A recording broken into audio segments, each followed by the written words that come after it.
Kok belum tidur? Daripada pikiran kita ngawur, Mending kita baca kitab suci yuk, biar Biar iman iman kita kita subur.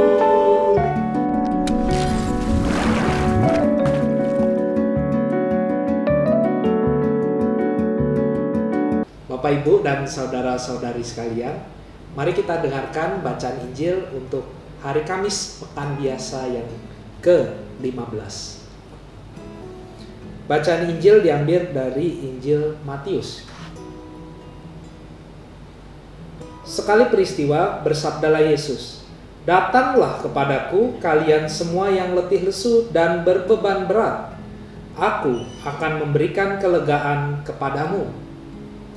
Pikulah kuk yang kupasang dan belajarlah padaku, sebab aku ini lemah lembut dan rendah hati. Maka hatimu akan mendapat ketenangan, sebab enaklah kuk yang kupasang dan ringanlah bebanku." Demikianlah Injil Tuhan.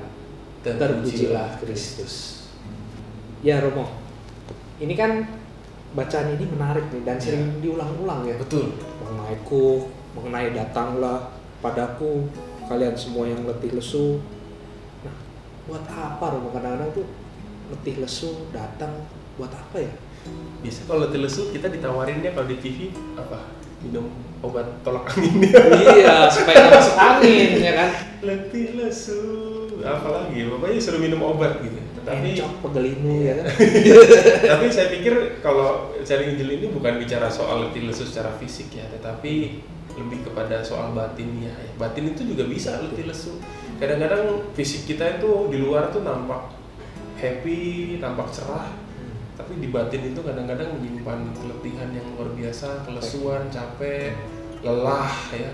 Tapi badan kita sih sehat-sehat aja sebetulnya. Mungkin yang dimaksud Yesus, datanglah kepadaku kalian semua yang sedang batinnya lelah, Yang batinnya lelah, yang lesu, nggak tahu harus ngapain. Karena coba deh, mungkin Frater punya pengalaman nih, saya juga punya pengalaman.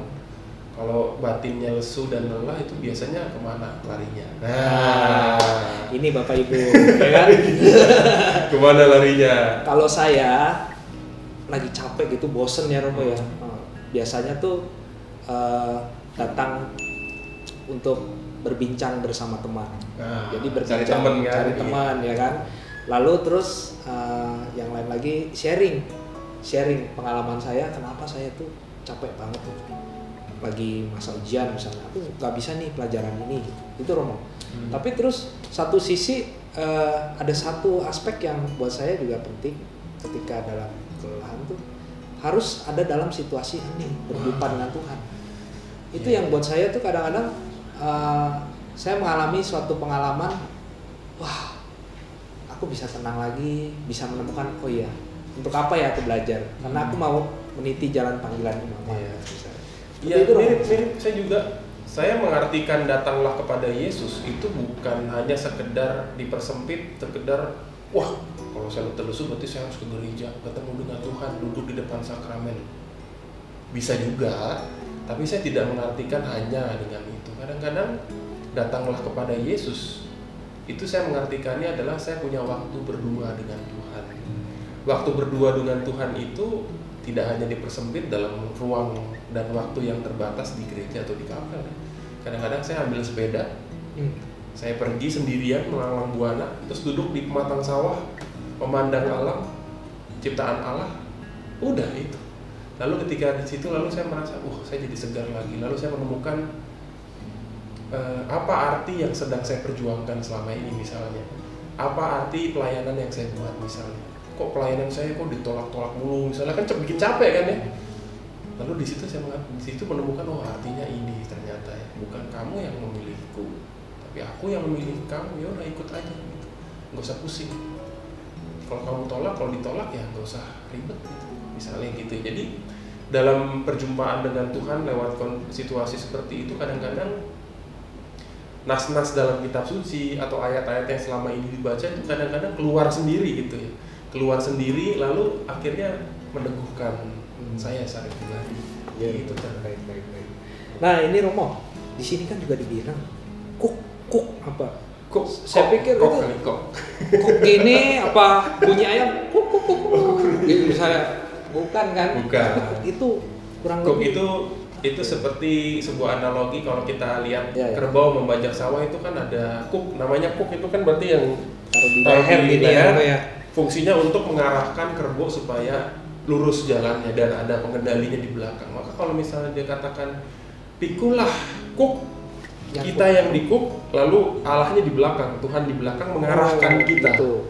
Mengarahkan kita sesuai dengan jalan dan kehendaknya untuk keselamatan kita. Nah kadang-kadang kuk yang dipasang itu nggak sesuai tuh dengan apa yang kita mau tuh, dengan apa yang kita kehendaki, dan seringkali kita jadi ngomel-ngomel ya, kecewa ya. Padahal dia bilang itu akan ringan kok. Iya. Kalau kita udah tinggal ngikut aja gitu kan, kebo kalau dia semakin memberontak makin sakit. Iya.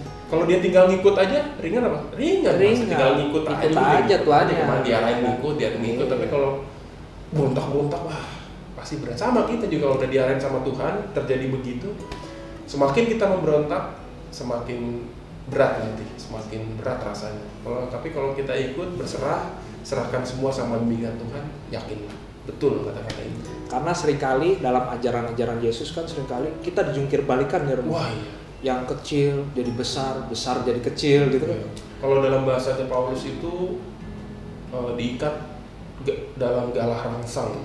Jadi semakin kita tarik itu semakin kita sakit. Tapi kalau kita semakin kendorin itu semakin enak kita jalannya. Tapi semakin kita berontak makin sakit. Itu sama aja dengan hidup lah, mirip-mirip. Iya. Nah Bapak Ibu, makanya dalam hal ini yang patut digarisbawahi adalah suatu ketaatan kepada Allah. Betul. Penyerahan diri yang total kepada Allah. Terhadap rancangan yang sudah dibuat oleh Tuhan, yang seringkali tidak sesuai dengan rencana kita juga ya. Karena waktu kita bukan waktu Tuhan, ya kan? Ada lagunya Bapak Ibu. Mari untuk menutup hari ini kita hening sejenak, kita masuk ke dalam hidup kita hari ini, merenungkan apa sih yang Tuhan mau dalam hidup kita, apa yang Tuhan telah berikan dalam hidup kita, dan bagaimana kita melaksanakannya. Mari kita hening sejenak.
Bapak Ibu dan saudara-saudari sekalian, mari kita berdoa doa tobat untuk menutup hari kita.